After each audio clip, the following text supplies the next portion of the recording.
आज आज आप लोग को पृष्ठीय क्षेत्रफल और आयतन बताने जा रहे हैं। क्लास 10 का 13वां चैप्टर में है। पहले इसका फॉर्मूला लिख लीजिए।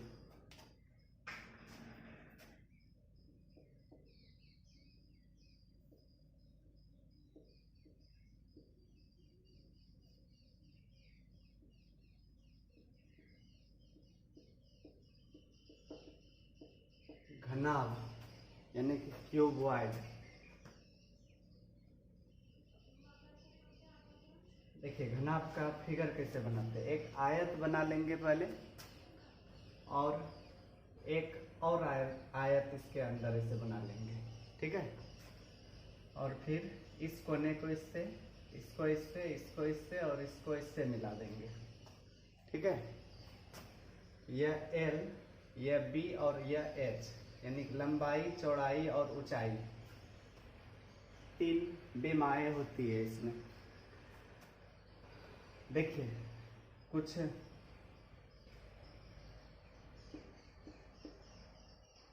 घनाभ किसको बोलेंगे?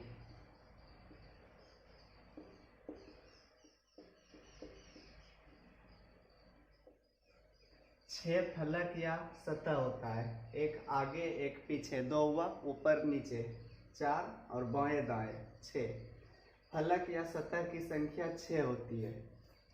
अगर किनारा की बात करें तो घनाभ में टोटल 12 किनारा होता है। 1 2 3 4 हुआ, इसे 4 यह खड़ा वाला होगा, 8 और यह तिरछा जो है टोटल कितना हो गया 12। शीर्ष, शीर्ष देखिए किसको कहेंगे? एक शीर्ष यहाँ पर हुआ, एक यहाँ, एक यहाँ, एक यहाँ, 4 ऊपर 4 नीचे, टोटल 8 शीर्ष होता है, ठीक। यह भी याद रखिएगा, ऑब्जेक्टिव में पूछ सकता है कभी। किसी भी घन या घनाभ में फलक या सतह की संख्या 6 होती है, किनारा 12 और शीर्ष 8। और देखिए घनाभ में सभी फलक आयताकार होता है, ठीक है। तो इसमें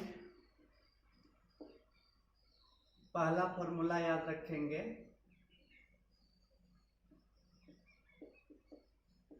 वक्र पृष्ठीय क्षेत्रफल। वक्र और संपूर्ण किसको कहा जाता है पता है? वक्र को और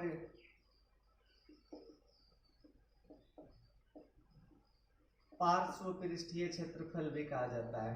पार्श्व या वक्र, देखिए घन, घनाभ या बेलन या शंकु कुछ भी हो, ऊपर वाला भाग और नीचे वाला भाग छोड़ देंगे तो चारों तरफ जो बचेगा उसी को वक्र या पार्श्व कहा जाता है। तो देखिए इसमें भी ऊपर और नीचे यानी कि फर्श और छत को छोड़ देंगे तो केवल चारों दीवार बचेगा। तो इसमें एक चीज और याद कर सकते हैं, चारों दीवारों का क्षेत्रफल। देखिए चारों दीवार का कैसे निकलेगा? पहले सामने वाला देखिए L है यह, और यह क्या है H। तो HL सामने वाला हुआ, पीछे वाला भी सेम होगा तो 2HL। उसी तरह से इस तरफ का देखिए, लंबाई B मान लेते, चौड़ाई H, तो BH तो 2BH। दोनों में 2 और H कॉमन आ रहा है, H लास्ट में लिख लेते, L यहाँ बचेगा, यहाँ B, यानी कि 2 into L plus B into H होता है घनाभ का वक्र या पार्श्व पृष्ठीय क्षेत्रफल, ठीक है। दूसरा संपूर्ण पृष्ठीय क्षेत्रफल। संपूर्ण में देखिए सामने वाला या नीचे वाला, पहले देखिए नीचे वाला LB है ना, लंबाई चौड़ाई, सेम ऊपर वाला भी होगा इसी माप का, यानी कि 2LB हो गया। और इस तरफ बाएं और दाएं का देखिए BH, उधर भी होगा तो 2BH। और जो ऊपर ऊपर नीचे तो हो गया, सामने वाला देखिए एल और एच यानी कि 2HL, तो सब में 2 कॉमन ले लेंगे तो 2 into l b plus b h plus h l. ठीक है, यह हुआ घनाभ का संपूर्ण पृष्ठीय क्षेत्रफल। तीसरा फॉर्मूला, घनाभ का आयतन।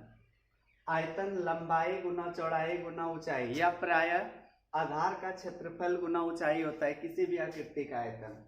आधार इसका क्या है एल बी, और ऊंचाई से गुना कर देंगे तो एल बी एच, यानी कि लंबाई गुना चौड़ाई गुना ऊंचाई होता है घनाभ का आयतन।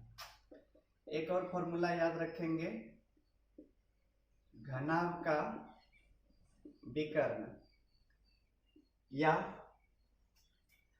सवाल ऐसे भी पूछा जाता है, किसी घनाभ के आकार का एक कमरा है जिसकी लंबाई चौड़ाई ऊंचाई दी जाती है, कहता है उसमें अधिक से अधिक कितना लंबा छड़ या बांस रखा जा सकता है।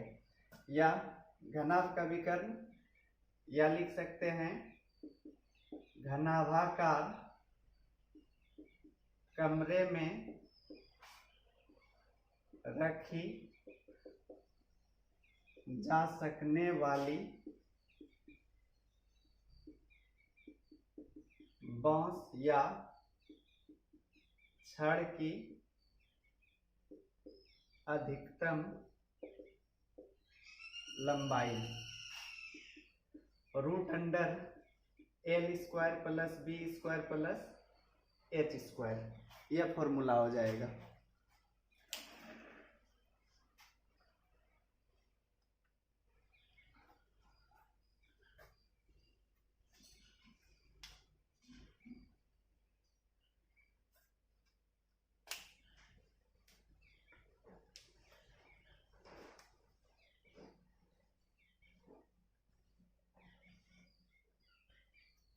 हो गया।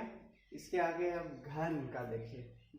घन और घनाभ में केवल यही फर्क है, घनाभ का सभी फलक आयताकार होता है और घन का सभी फलक वर्गाकार होता है। एक वर्ग ऐसे बना लिए, फिर एक दूसरा वर्ग इस तरह से।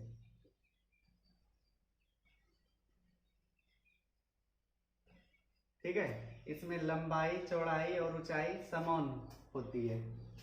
तो इसमें भी फलक या सतह की संख्या 6, किनारा 12 और शीर्ष 8 होगा।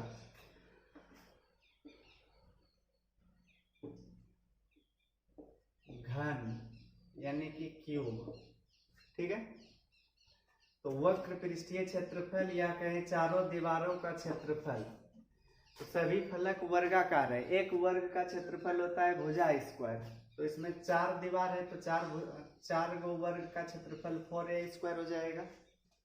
उसी तरह से संपूर्ण पृष्ठ क्षेत्रफल में यह सभी 6 फलक इसका वर्गाकार है तो 6 वर्ग का क्षेत्रफल हो जाएगा 6a स्क्वायर। और इसमें लंबाई गुना चौड़ाई गुना ऊंचाई करेंगे तो a गुना a क्यूब हो जाएगा। अब यहाँ पर घन का विकर्ण या घनाकार कमरे में रखी जा सकने वाली छड़ की अधिकतम लंबाई root under a square plus a square होगा तो 3a स्क्वायर, यानी कि यहाँ पर a स्क्वायर का वर्गमूल आ जाएगा a, तो घन का विकर्ण होता है √3a।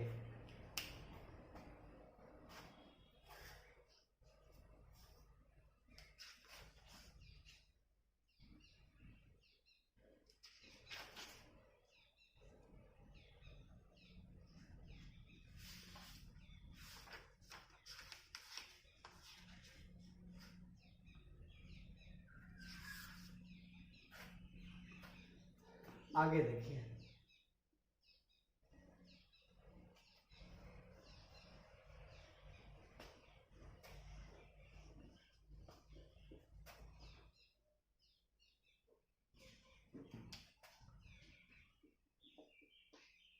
बेलन यानी कि सिलेंडर। बेलन की आकृति इस प्रकार की होती है।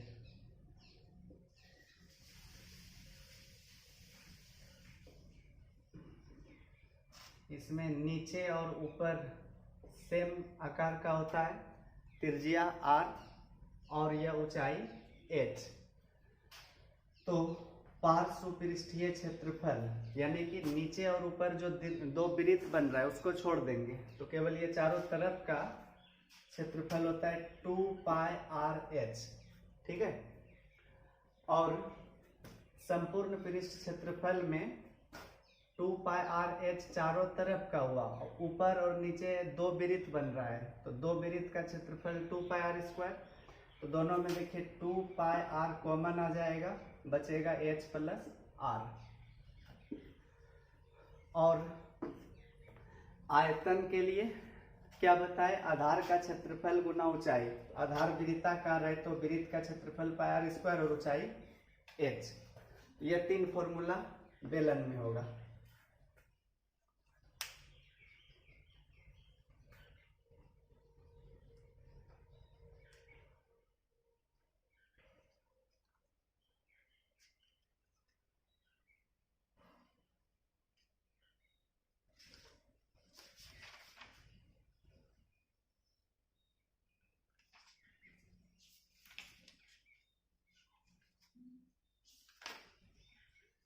अगला देखिए,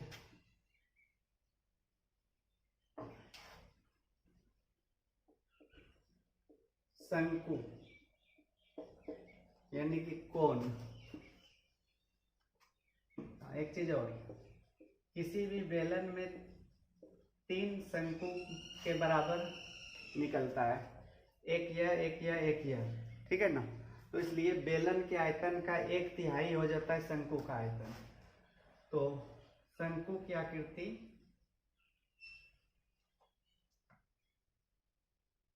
इस प्रकार, या इसका उल्टा भी बना सकते हैं ऐसे,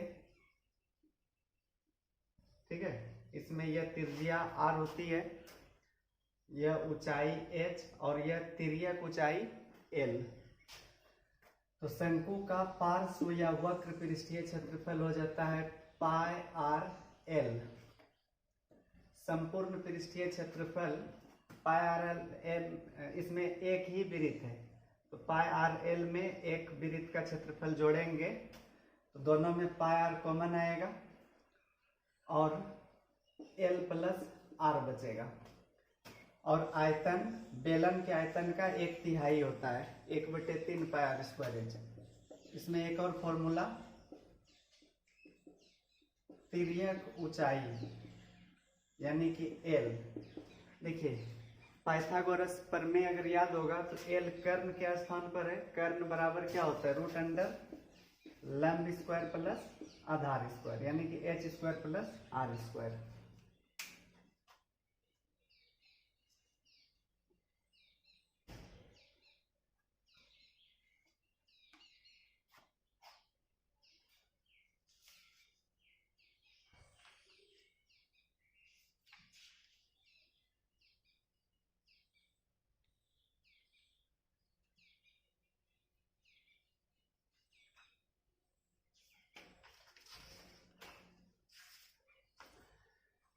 आगे देखिए,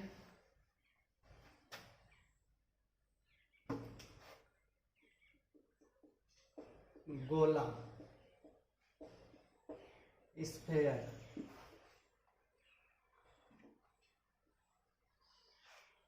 देखिए गोला और वृत्त में फर्क होता है। वृत्त साइकिल या कोई भी कार की पहिया के तरह जो गोल होगा वह वृत्त कहलाएगा, और फुटबॉल के तरह जो होगा गोल उसको गोला बोलेंगे। गोला में देखिए कहीं पर वृत्त नहीं बन रहा है, हर तरफ गोल होता है, ठीक है। तो केवल इसमें r होती है, तो इसलिए गोले का एक ही क्षेत्रफल होगा। पृष्ठीय क्षेत्रफल संपूर्ण कहिए या वक्र, केवल पृष्ठीय क्षेत्रफल होगा गोले का 4πr²। और आयतन हो जाता है 4/3πr³, ठीक है ना, यह गोले का हुआ।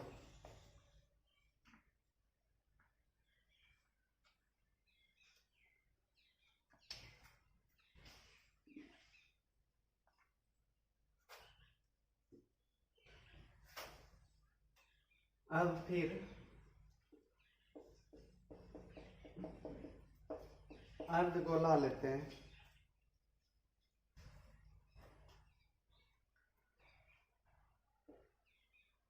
इस तरह से अर्धगोला हुआ। अर्धगोला आधा वृत्त के तरह नहीं, कटोरी के आकार का। देखिए इसमें ऊपर एक वृत्त बन रहा है, ठीक है, तो इसमें वक्र और संपूर्ण दोनों होगा। वक्र पृष्ठीय क्षेत्रफल, संपूर्ण पृष्ठीय क्षेत्रफल और आयतन। देखिए गोला का, पूरा गोला का क्या था पृष्ठीय क्षेत्रफल 4πr², आधा गोला का 2πr²। इसमें यह वृत्त शामिल नहीं है ऊपर वाला, केवल आधा बाहर का क्षेत्रफल। और संपूर्ण पृष्ठीय क्षेत्रफल मतलब ऊपर का भी वृत्त ले लेंगे तो एक वृत्त और बढ़ जाएगा तो 3πr² हो जाएगा। आयतन पूरे गोला का 4/3 था तो आधा गोला का 2/3πr³।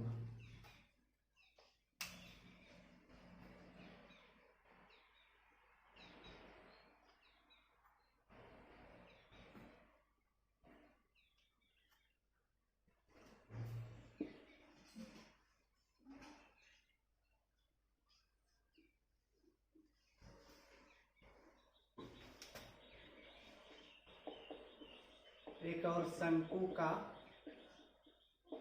छिन्नक,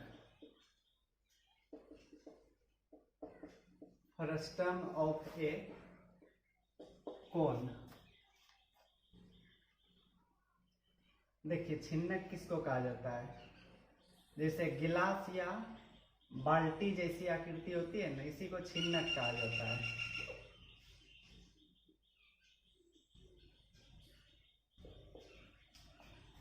ठीक है, इसमें दो त्रिज्या हो जाती है, ऊपर का अलग नीचे का अलग। तो इसको R1 मान लेते हैं, नीचे वाले को R2 मान लेते हैं। ऊंचाई h, तिर्यक ऊंचाई l। तो छिन्नक का वक्र पृष्ठीय क्षेत्रफल,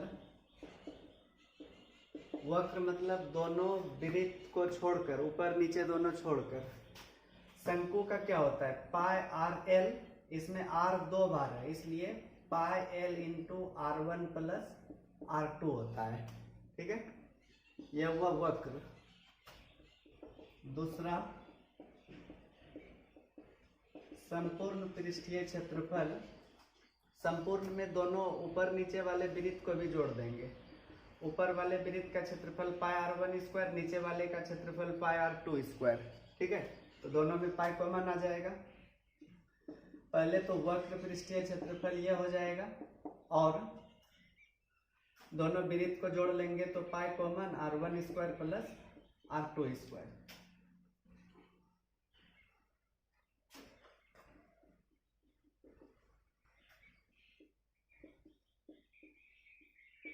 आयतन, शंकु का आयतन था 1/3 πr²h। इसका 1/3 πh होगा into R1² + R2² + R1 × R2।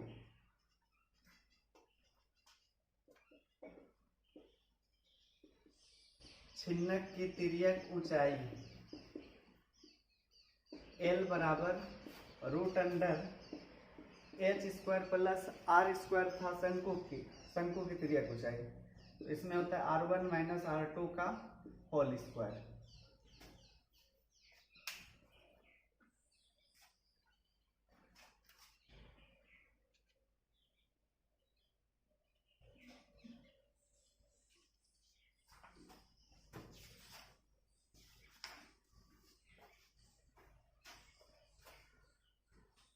हो गया।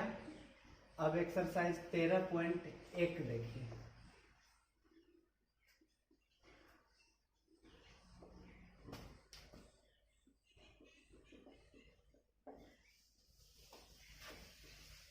पहला क्वेश्चन, दो घनों जिनमें से प्रत्येक का आयतन 64 सेंटीमीटर स्क्वायर है, नहीं क्यूब है, 64 सेंटीमीटर क्यूब है, के संलग्न फलकों को मिलाकर एक ठोस बनाया जाता है। इससे प्राप्त घनाभ का पृष्ठीय क्षेत्रफल ज्ञात कीजिए। दो घन है,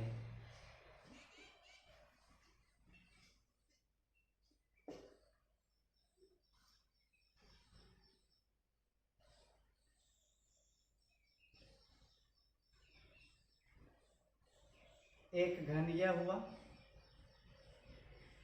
ठीक है। इसमें एक और घन को सटा दिया गया है इसे,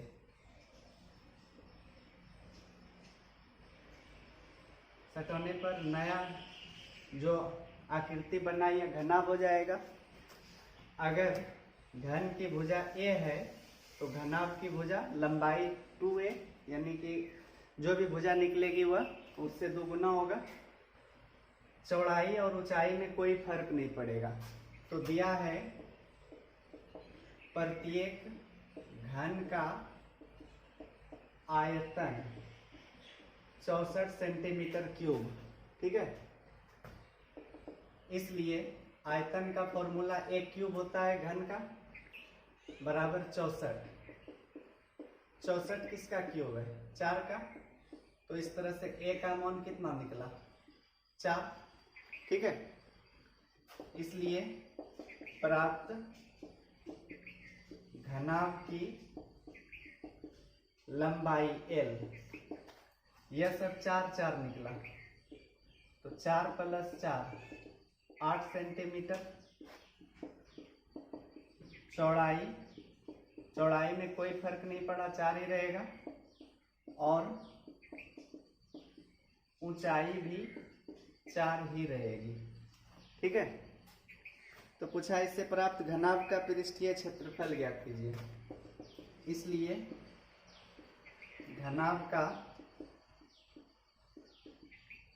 पृष्ठीय क्षेत्रफल अभी फॉर्मूला बताए 2 × LB + BH + HL। 2 × L का मान 8, B का 4, B का 4, H का 4, H का फिर 4 और L का 8। 8 चौके 32 + 4 चौके 16 + 32, तो 2 गुना यह 80 हो जाएगा, जोड़ने पर 80 और 80 160। तो प्राप्त घनाभ का पृष्ठीय क्षेत्रफल 160 सेंटीमीटर स्क्वायर होगा।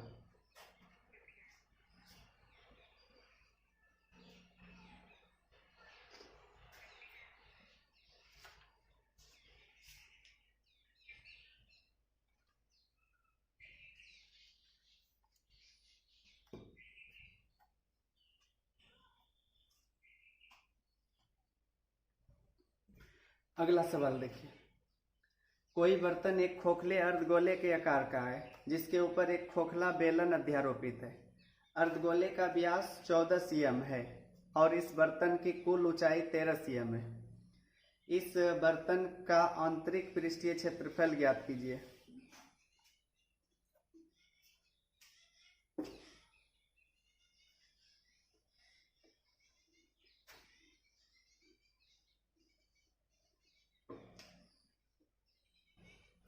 देखिए बर्तन कैसा है?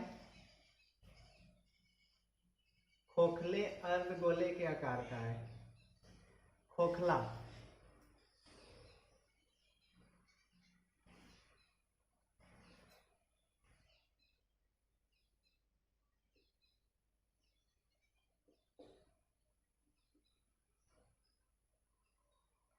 ठीक है।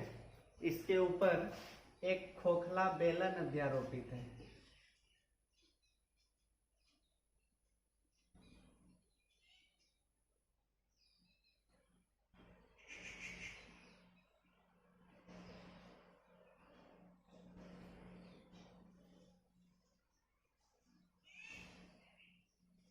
इस प्रकार का बर्तन है, ठीक है। और लिखा है अर्धगोले का व्यास 14 cm है। आंतरिक क्षेत्रफल पूछा है तो आंतरिक व्यास ही दिया होगा 14 सेंटीमीटर। बाहरी माप से कोई मतलब नहीं है। और बर्तन की कुल ऊंचाई 13 cm है, यानी कि यहां से यहां तक की कुल ऊंचाई 13 cm। तो आंतरिक पृष्ठीय क्षेत्रफल पूछा है। चूंकि अर्धगोले का व्यास बराबर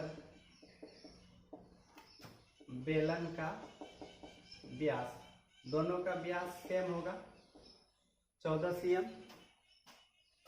इसलिए त्रिज्या 7 cm हो जाएगी। देखिए अर्धगोला में हर तरफ बराबर होता है, इधर 7 है तो मतलब यह 7 निकला त्रिज्या, तो नीचे भी 7 ही होगी। तो फिर टोटल ऊंचाई 13 है, इसलिए बेलन की ऊंचाई h बराबर 13 में 7 घट जाएगा नीचे का, तो ऊपर का बचेगा 6 cm। ठीक है, तो आंतरिक पृष्ठीय क्षेत्रफल पूछा है, इसलिए बेलन का आंतरिक पृष्ठीय क्षेत्रफल। अब यहाँ पर देखिए, यह सवाल में तो दिया नहीं है कि ऊपर से खुला है या बंद, प्राय खुला ही होता है इसे, तो और नीचे भी इस जगह तो बंद नहीं होगा, पूरा नीचे से ऊपर तक खुला ही होगा, इसलिए दोनों का वक्र पृष्ठीय क्षेत्रफल जोड़ेंगे। यानी कि बेलन का वक्र पृष्ठीय क्षेत्रफल प्लस अर्धगोले का वक्र पृष्ठीय क्षेत्रफल। बेलन का वक्र क्या होता है 2πr(h) और अर्धगोले का 2πr²। दोनों में 2πr कॉमन आ गया तो बचा क्या h प्लस r। अब 2 गुना पाई का 22/7, r का 7 है, h का कितना है 6 और r का 7, यह 7 7 कट गया। 22 दूनी 44 गुना 13, 13 चौके 52, 13 चौके 52, 5 57, तो 572 सेंटीमीटर स्क्वायर हो जाएगा। यहाँ पर बर्तन लिखिएगा, बर्तन का आंतरिक पृष्ठीय क्षेत्रफल।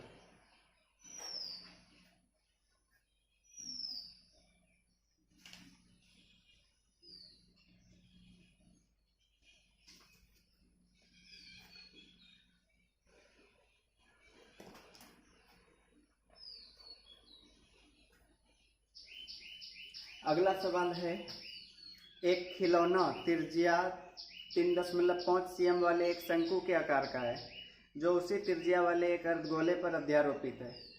इस खिलौने की संपूर्ण ऊंचाई 15.5 cm है। इस खिलौने का संपूर्ण पृष्ठीय क्षेत्रफल ज्ञात कीजिए।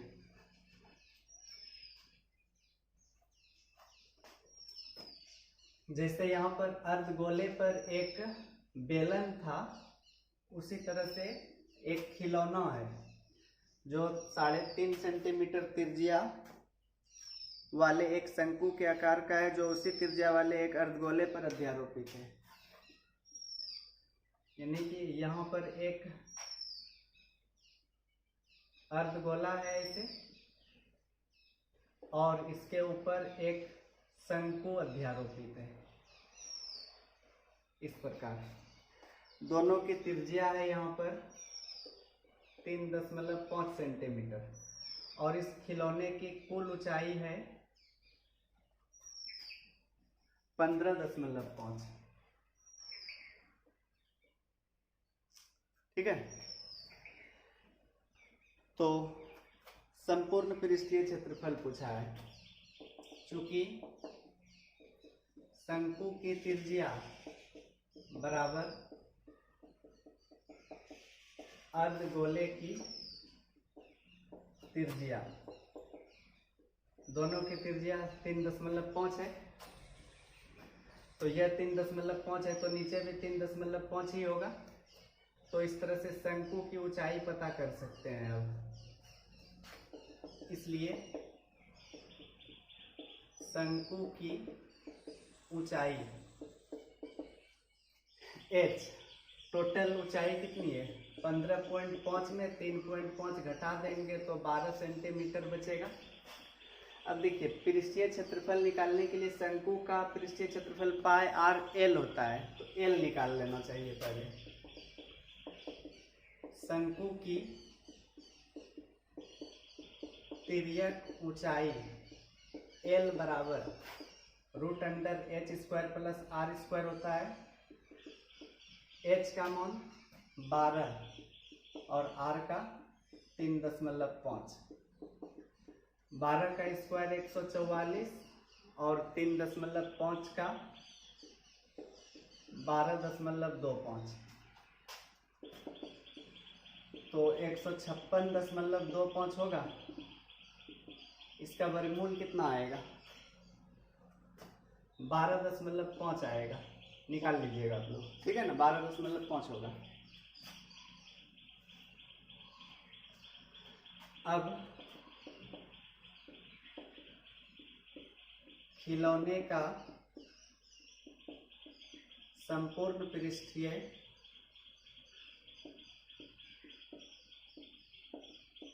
क्षेत्रफल, तो खिलौनों में दो भाग है, एक है अर्धगोला और एक शंकु। शंकु का वक्र पृष्ठीय क्षेत्रफल प्लस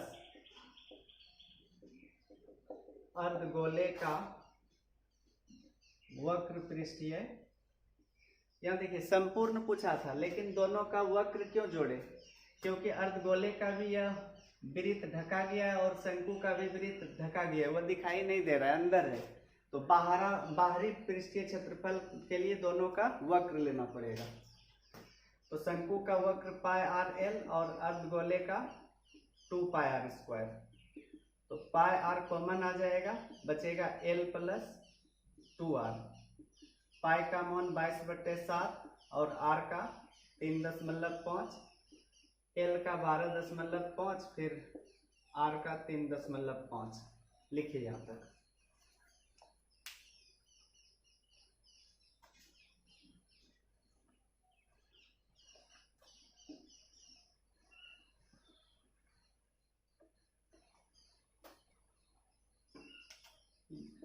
यहाँ सोल्व कर रहे हैं। फिर 7 से यह 7×5 = 35, 0.5 बार में कटा, 22×5 = 110 यानी कि 11.0। यहाँ पर 12.5 प्लस 35 दूनी 70, 7.0। 11 गुना 12 7 19.5, 11 × 5 = 55, 11 9 99, 5 104, 11 1 11 10 21, तो 214.5 सेंटीमीटर स्क्वायर आंसर आएगा।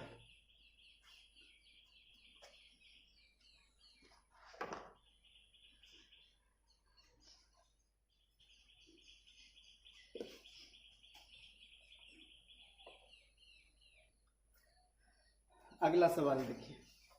भुजा 7 cm वाले एक घनाकार ब्लॉक के ऊपर एक अर्धगोला रखा हुआ है। अर्धगोले का अधिकतम व्यास क्या हो सकता है?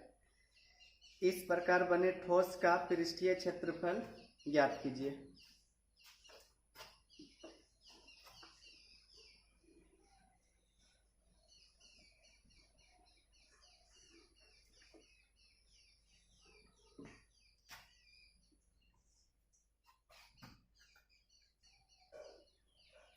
एक घन है पहले,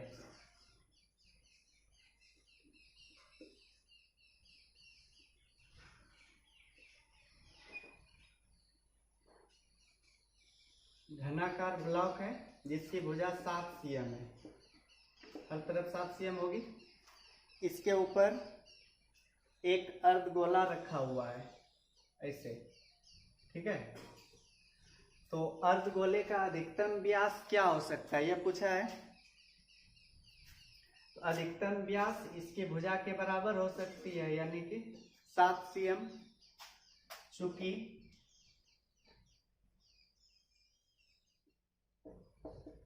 घनाकार ब्लॉक की भुजा 7 cm, इसलिए अर्धगोले का अधिकतम व्यास यह भी 7 cm हो सकता है। एक तो आंसर यह हो जाएगा क्योंकि सवाल पूछा गया था।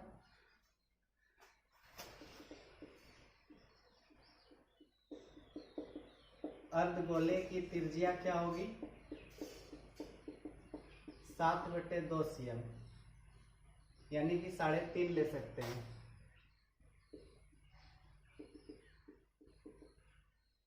ठीक है।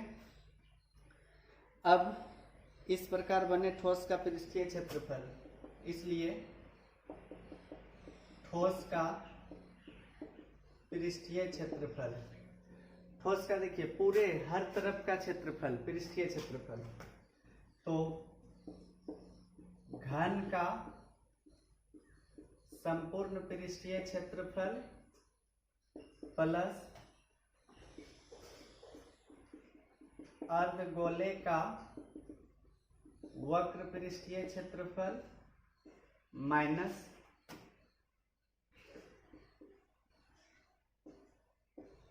वृत्त का क्षेत्रफल। ऐसा क्यों करना पड़ा, देखिए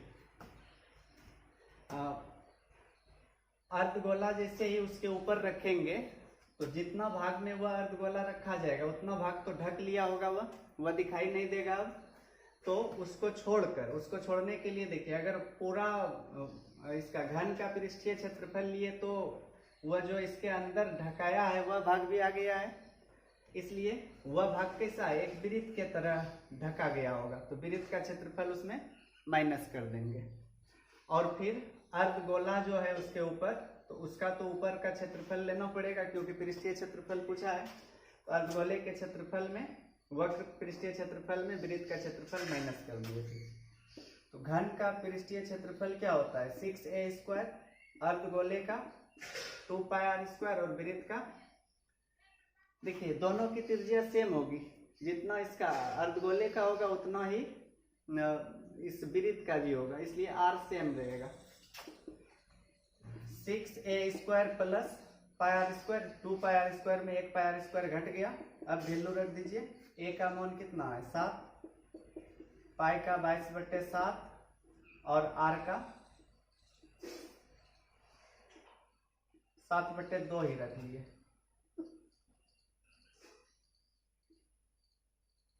7 कटा 2 से 11 बार में 7 7 49 गुना 6 करेंगे तो 294 आएगा, और यहाँ 77/2, 294 प्लस 38.5 जोड़ेंगे इसको तो 5, 8 4 12, 29 3 32, 1 33, 332.5 सेंटीमीटर स्क्वायर।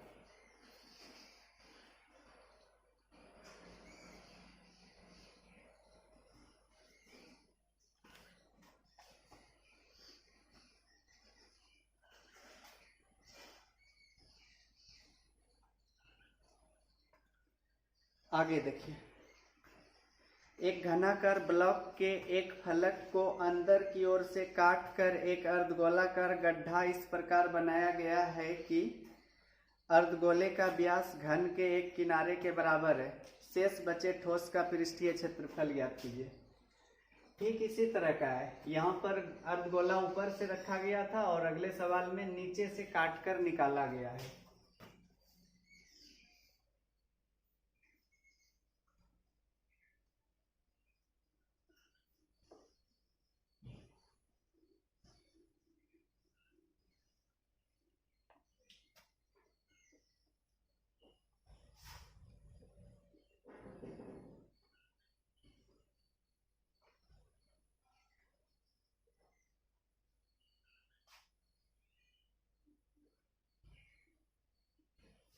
देखिए भुजा नहीं दिया है, कुछ नहीं दिया है इसमें अंदर से एक अर्धगोला इसे काट कर निकाल लेंगे तो उसका व्यास इसकी भुजा के बराबर हो जाएगी।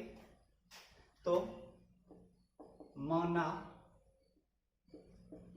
घनाकार ब्लॉक की भुजा A, ठीक है, इसलिए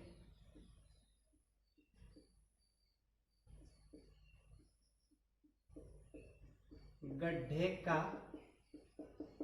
व्यास भी A होगा। यह गड्ढा भुजा के बराबर है व्यास इसका, इसलिए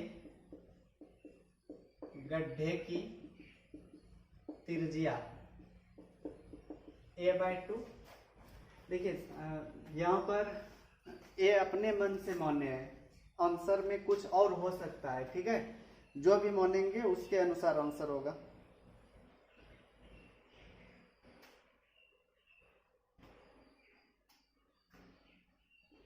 इसलिए शेष बचे ठोस का पृष्ठीय क्षेत्रफल,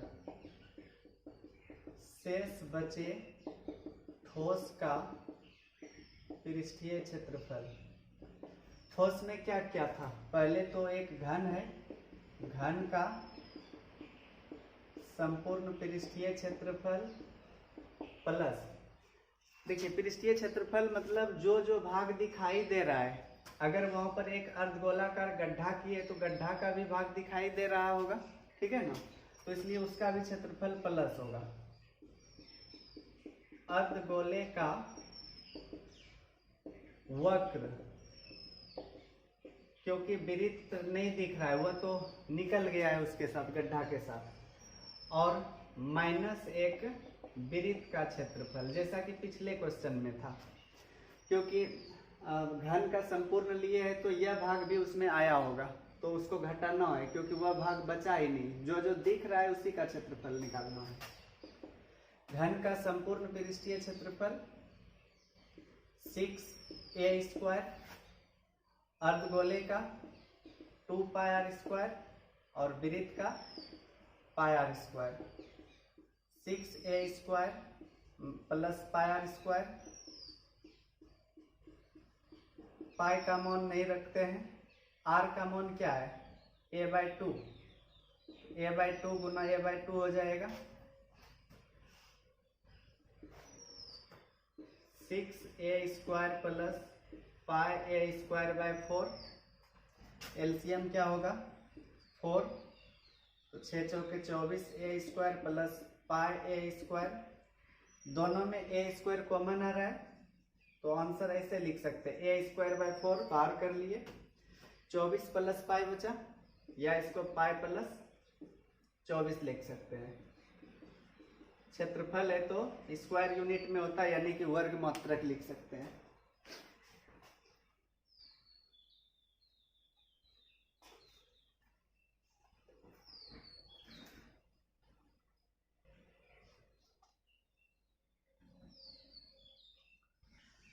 अगला सवाल देखिए, दवा का एक कैप्सूल एक बेलन के आकार का है, जिसके दोनों सिरों पर एक एक अर्धगोला लगा हुआ है। पूरे कैप्सूल की लंबाई 14 mm और उसका व्यास 5 mm है। इसका पृष्ठीय क्षेत्रफल ज्ञात कीजिए।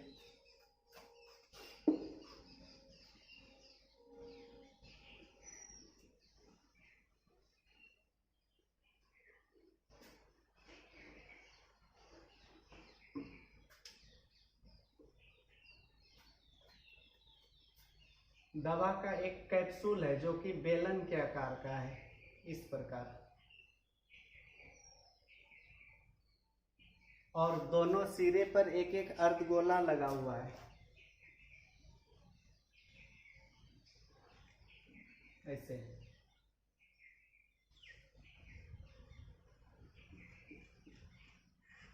ठीक है, कैप्सूल की कुल लंबाई 14 mm है, यहां से यहां तक, और व्यास है 5 mm, तो 5 mm यहाँ पर दर्शा देते हैं। यह व्यास जो होगा बेलन का भी होगा और अर्धगोले का भी होगा। चूंकि बेलन का व्यास बराबर अर्धगोले का व्यास बराबर 5 mm, त्रिज्या क्या हो जाएगी? 5/2 यानी कि 2.5 mm। अब देखिए, अर्धगोला में हर तरफ से त्रिज्या बराबर होती है, तो 2.5 यहाँ पर भी, 2.5 यहाँ पर भी, तो इसका प्रयोग करने से बेलन की लंबाई निकल जाएगी h। टोटल 14 है, 14 mm, उसमें देखिए 2.5 mm इधर से, 2.5 mm इधर से, क्योंकि बेलन तो केवल यहाँ से यहाँ तक है ना, तो 2.5 और 2.5 5 mm माइनस कर देंगे तो कितना बचेगा? 9 mm। बेलन की लंबाई यानी कि ऊंचाई निकल गई, तो कैप्सूल का पृष्ठीय क्षेत्रफल पूछा है। कैप्सूल का पृष्ठीय क्षेत्रफल, तो देखिए कहीं पर भी मतलब हर तरफ दिख रहा है, जो भाग दिख रहा है उसी का क्षेत्रफल। तो बेलन तो हर तरफ से, केवल यह अंदर वाला वृत्त नहीं दिख रहा है किसी का। तो बेलन का वक्र पृष्ठ क्षेत्रफल प्लस 2 गुना अर्धगोले का वक्र पृष्ठ क्षेत्रफल, क्योंकि दोनों तरफ अर्धगोला है। बेलन का वक्र होता है 2 पाई आर एच और अर्धगोले का 2 पाई आर स्क्वायर। दोनों में 2 पाई आर कॉमन आ गया, बचा एच, और इसमें 2 और एक आर बचा। पाई का मान 22/7, आर का 2.5, एच का 9, 2 इंटू आर का फिर 2.5, 22 दूनी 44, 44 गुना 2.5 करेंगे तो 110 आएगा। ठीक है, या 25 दूनी 50, यानी कि 5 हुआ, 22 गुना 5 110/7, इधर 9 प्लस 2.5 गुना 2 5 हो जाएगा, तो 110/7 गुना 14, तो 220 mm स्क्वायर होगा पृष्ठीय क्षेत्रफल।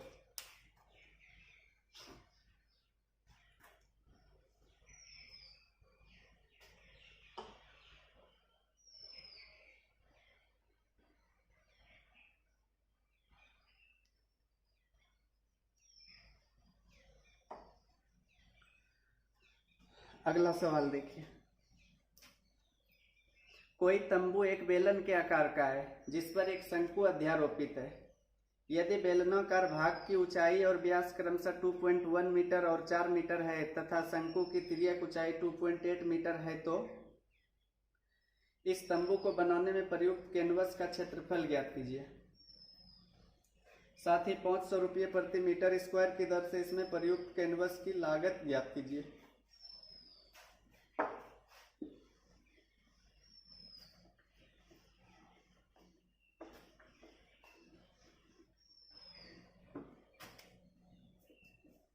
और नीचे लिख दिया है, ध्यान दीजिए कि तंबू के आधार को कैनवस से नहीं ढका जाता है, मतलब आधार में कैनवस नहीं लगा है।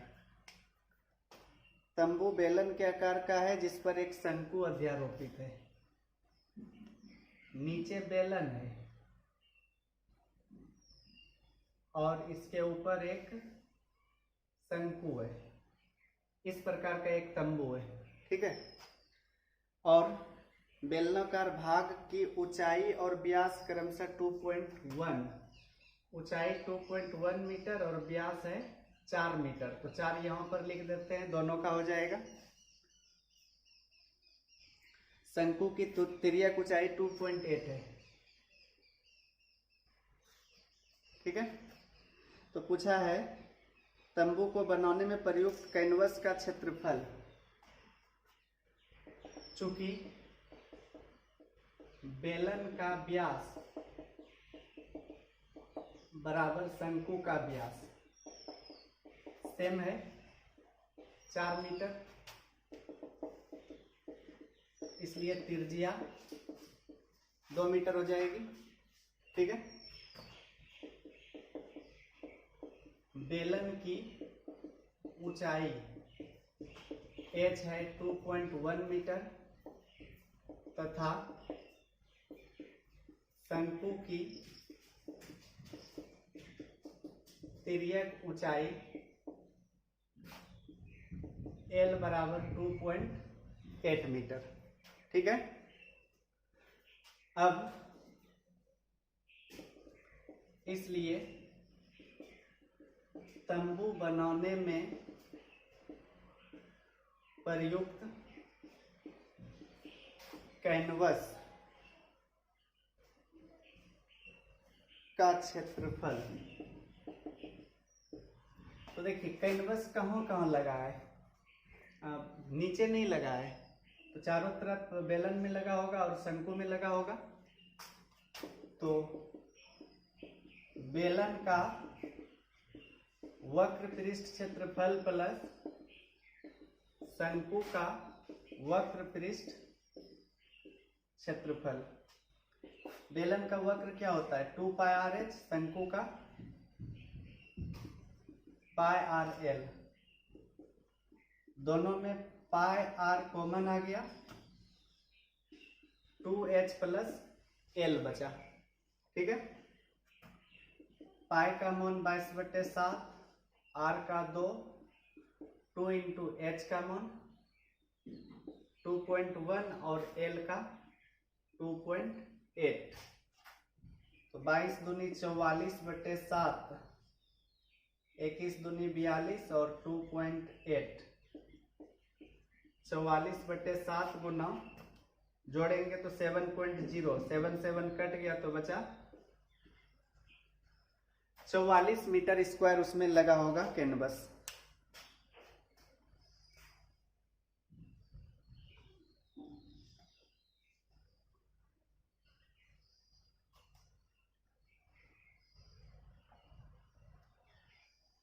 इसी में एक और क्वेश्चन है, साथ ही 500 रुपये प्रति मीटर स्क्वायर की दर से इसमें प्रयुक्त कैनवस की लागत ज्ञात कीजिए।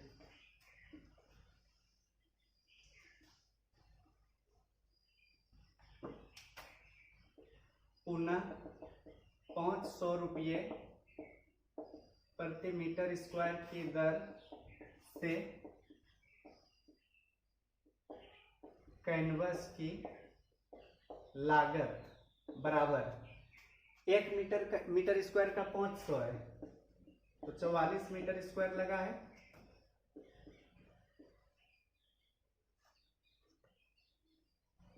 22,000 रुपये हो जाएगा। अगला सवाल है, ऊंचाई 2.4 cm और व्यास 1.4 cm वाले एक ठोस बेलन में से इसी ऊंचाई और इसी व्यास वाला एक शंक्वाकार खोल काट लिया जाता है। शेष बचे ठोस का निकटतम वर्ग सेंटीमीटर तक पृष्ठीय क्षेत्रफल ज्ञात कीजिए। एक बेलन है, पहले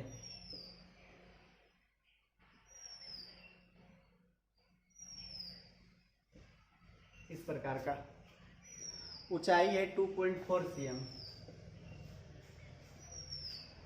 और व्यास है 1.4। इसमें से इसी व्यास वाला एक शंक्वाकार, इसी ऊंचाई और इसी व्यास का एक शंक्वाकार खोल ऐसे काटकर निकाल लिया गया।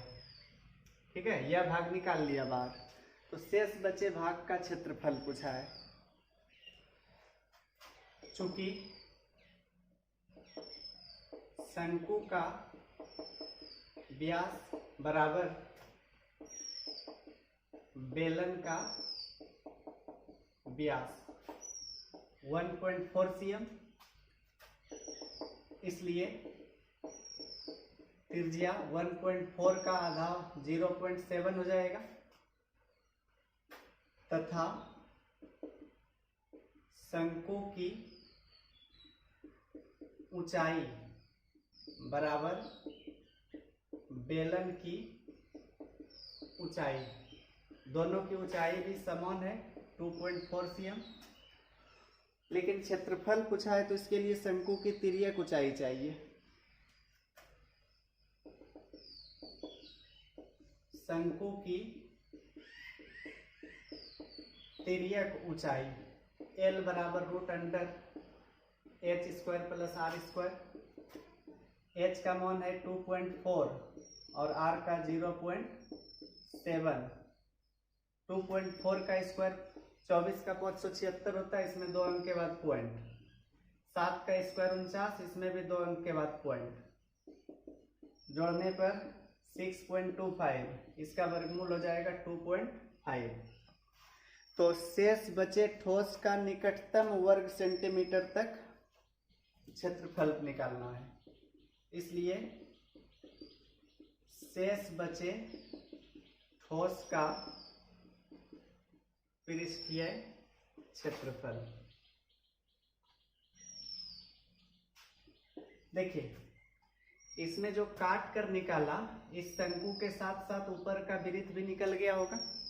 अब क्या क्या दिखाई दे रहा होगा, बाहर से चारों तरफ दिखाई दे रहा होगा, और इसके अंदर शंकु के आकार का गड्ढा दिख रहा होगा, और नीचे एक वृत्त दिख रहा होगा। ठीक है, यानी कि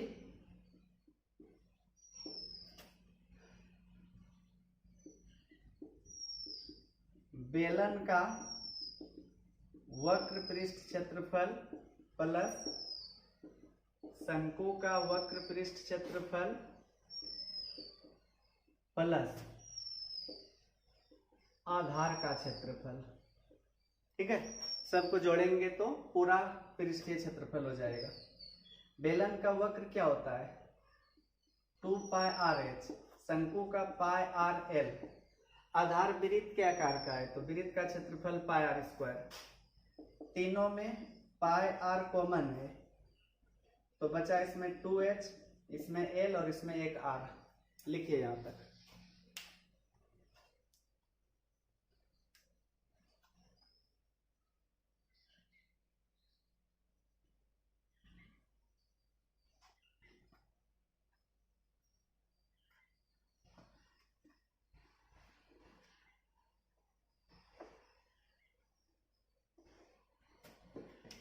आगे देखिए, पाई का मान 22/7, आर का 0.7, 2 इंटू एच, एच है 2.4, एल है, एल यहाँ पर निकला है 2.5 और आर है 0.7। ठीक है, अब इसको सॉल्व कर लेते हैं। 7 से यह कटा, 0.1 गुना 22 करेंगे तो 2.2 आएगा, 24 दूनी 48 तो 4.8, 2.5, 0.7,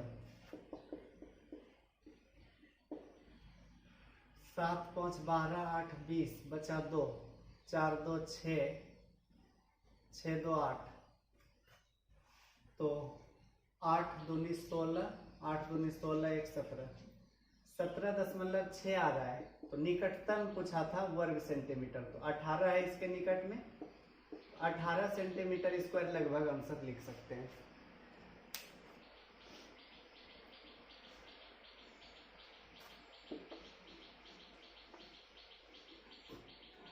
लास्ट क्वेश्चन देखिए इसका। लकड़ी के एक ठोस बेलन के प्रत्येक सिरे पर एक अर्धगोला खोदकर निकालते हुए एक वस्तु बनाई गई है, जैसा कि आकृति 13.11 में दर्शाया गया है।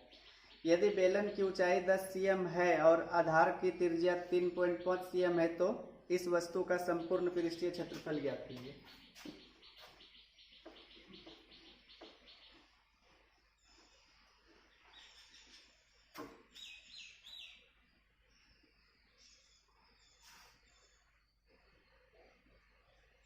पहले एक बेलन था,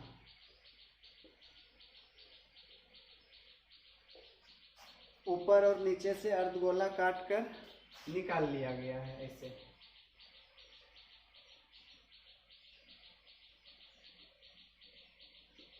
ठीक है, तो शेष बचे भाग का पृष्ठीय क्षेत्रफल पूछा है। वस्तु का संपूर्ण पृष्ठीय क्षेत्रफल मतलब इस प्रकार जो वस्तु बनाई गई है इसका पृष्ठीय क्षेत्रफल। त्रिज्या है 3.5 सेंटीमीटर और ऊंचाई 10 सेंटीमीटर। चूंकि बेलन की त्रिज्या बराबर अर्धगोले की त्रिज्या,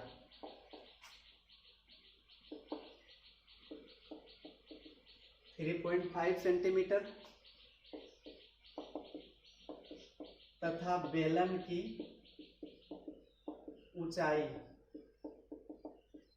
10 सेंटीमीटर, इसलिए वस्तु का संपूर्ण पृष्ठीय क्षेत्रफल।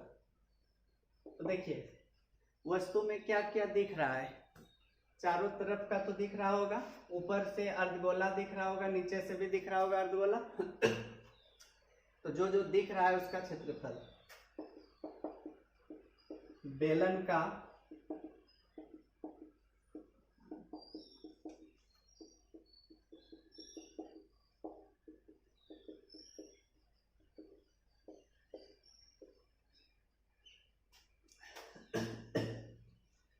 का वक्र प्लस 2 अर्धगोले का वक्र। बेलन का वक्र 2 पाई आर एच, 2 अर्धगोले का 2 pi r square. 2 pi r common आया, बचा 2 आर। आर का मान 3.5 है, एच का 10, 2 गुना 3.5, 7 से 5 बार में यानी 0.5 बार में कटेगा। 25 दूनी 50, नहीं 5 दूनी 10, यह पॉइंट खत्म हो रहा है यानी कि 22 हो जाएगा। ठीक, 22.0 होगा गुना करने पर, और 10 प्लस 7.0, तो 22 गुना 10 7 17, 17 दूनी 34, 17 दूनी 34, 3 37। तो इस वस्तु का पृष्ठीय क्षेत्रफल 374 सेंटीमीटर स्क्वायर आएगा।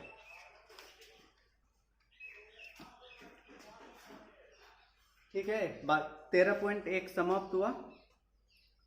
फॉर्मूला आप लोग याद रख लीजिएगा तो सवाल आसानी से बन जाएगा। फिर अगले चैप्टर में आगे अब 13.2 बताएंगे अगले वीडियो में।